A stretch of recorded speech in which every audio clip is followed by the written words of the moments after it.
भगवान श्री कृष्ण ने जब मोहिनी रूप धारण किया तो उनके सौंदर्य पर 33 करोड़ देवता मोहित हो गए। सभी देवताओं ने मन में यही कामना हुई कि ऐसी सुंदरी उनकी पत्नी बन जाए, परंतु केवल एक देवता ऐसे थे जिनके मन में मोहिनी के प्रति इस तरह का भाव नहीं आया। वे थे सूर्यदेव।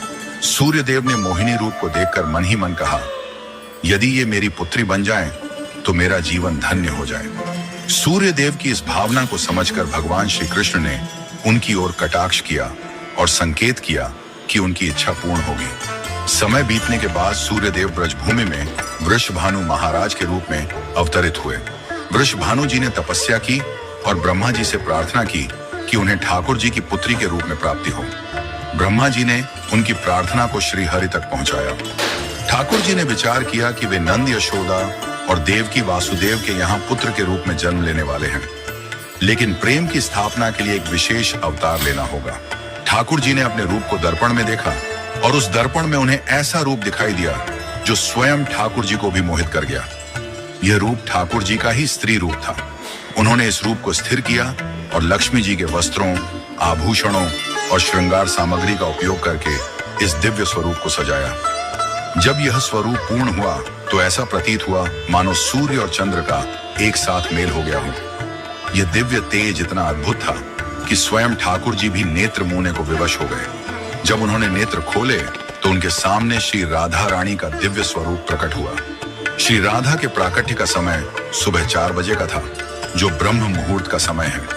भगवान के अन्य अवतारों का प्राकट्य दोपहर 12 बजे या रात्रि 12 बजे होता है, परंतु राधा रानी का जन्म ब्रह्म मुहूर्त में हुआ, जो नए दिन की शुरुआत का प्रतीक है। यह इस बात का संकेत था कि प्रेम का प्रकाश संपूर्ण विश्व में फैलने वाला है। राधा रानी के अवतरण पर वृषभानु महाराज और कीर्तिदा माता के घर उत्सव मनाया गया। सभी गोप गोपियां ब्रजवासी आनंद में झूम उठे, लेकिन एक अद्भुत घटना ने सबको चकित कर दिया।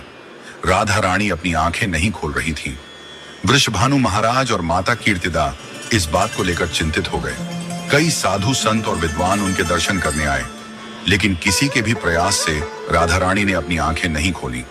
तभी देवताओं के आग्रह पर नारद मुनि वहां आए। उन्होंने राधा रानी के पास बैठकर उनकी स्तुति की। नारद मुनि ने जैसे ही स्तुति गाई, राधा रानी ने पहली बार अपनी दिव्य नेत्रों से नारद मुनि की ओर देखा। उस समय राधा रानी का स्वरूप ऐसा था मानो मृग नयनी सुंदर बालिका अपने पालने से झांक रही हो। यह दृश्य देखकर नारद जी आनंद से झूम उठे। उन्होंने अपनी वीणा और करताल बजाकर कीर्तन प्रारंभ कर दिया और गाने लगे, जय राधे जय वृंदावन वासिनी। वृषभानु महाराज यह